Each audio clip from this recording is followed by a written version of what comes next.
Hello，大家好啊！又到咗阿標每日談天論股嘅時候啦。今日移師戶外啊，後邊靚唔靚？大家各位，呢度係邊度嚟嘅呢？呢度就係喺香港個海邊啊。咁啊，旁邊有一條全世界最靚嘅海濱長廊，同埋可以行路踩單車嘅。平時呢，我就喺度行嚟行去，睇下海景啦，同埋去飲下早茶嘅，都幾悠閒嘅。咁啊，傾下偈先啦。咁啊，講翻我自己啦。其實你都大家知道啦，其實我係一個旅行家嚟嘅。我已經去咗全球97個國家噶啦。雖然冇嗰啲號稱200個嗰啲人咁犀利，但係我個目標係行夠200個嘅。咁我覺得我會做到嘅，因為我仲後生啊嘛。咁啊，人哋70-80歲都要話行200個國家，我先咁嘅年紀，我覺得應該做到咯。其實去全世界旅行係一件都幾困難嘅事。佢困難嘅唔係話佢嘅風險程度，其實係你嘅心態。其實好多人呢都係唔捨得去旅行嘅。點解呢？因為呢，佢成日覺得去旅行呢會放棄好多嘢。會放棄乜嘢呢？會放棄好多賺錢嘅機會。因為做嘢啊嘛，有啲人係好忙於做嘢，佢覺得每日去做嘢呢就會賺好多錢。咁而呢樣嘢係一種貪念嚟嘅，所以佢哋根本係唔捨得放低自己手上嘅工作，或者去思考下自己做嘅嘢到底啱唔啱，拼命咁樣去浪費好多時間喺一啲人際交往，同埋係花好多時間去交際啊，去應酬啊。咁其實最後佢獲得啲乜嘢呢？我諗佢自己先知啦。咁啊，我就唔係嗰樣人嚟嘅。我嘅偶像係徐霞客。點解徐霞客呢？因為徐霞客雖然係一個旅行家，其實佢最重點係喺嗰個年代，佢係唯一一個唔使對皇帝負責任嘅人。因為其實喺嗰個古代咧，好多名人咧，佢哋都係受呢個禮教約束啦，例如受呢個好多嘅約束嘅。咁啊，包括咧係受一啲人嘅指使嘅。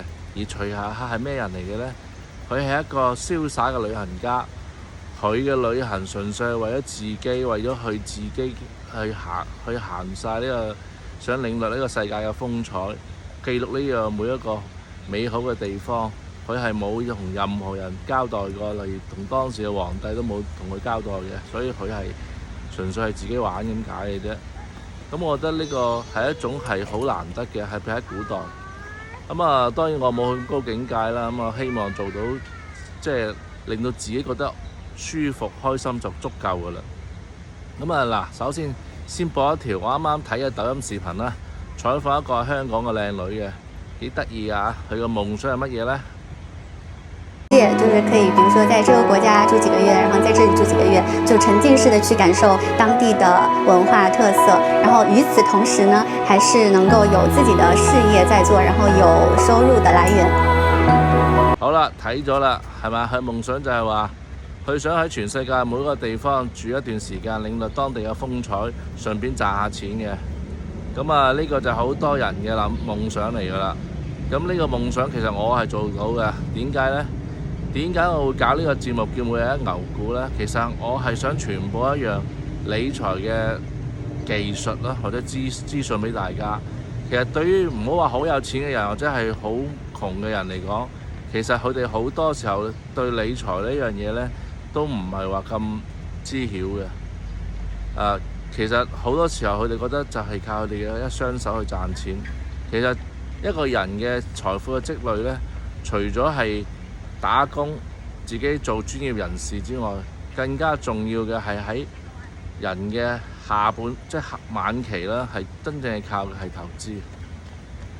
投資嘅回報先會令到你財富自由，先會唔令到你受到有啲人嘅約束，同埋生活係迫於無奈咁樣生活。我係唔會咁做嘅。所以我想傳播一個知識呢，就係話我希望可以通過我嘅去投資嘅咁幾十年嘅一啲嘅叫做交學費啦嚇，傳播一知識俾大家。任何人都可以財富自由，只要你認真去做啊！我希望咁做。至於我話咩收50蚊啊，做全世界最平嘅投資頻道，其實就係咁嘅初衷。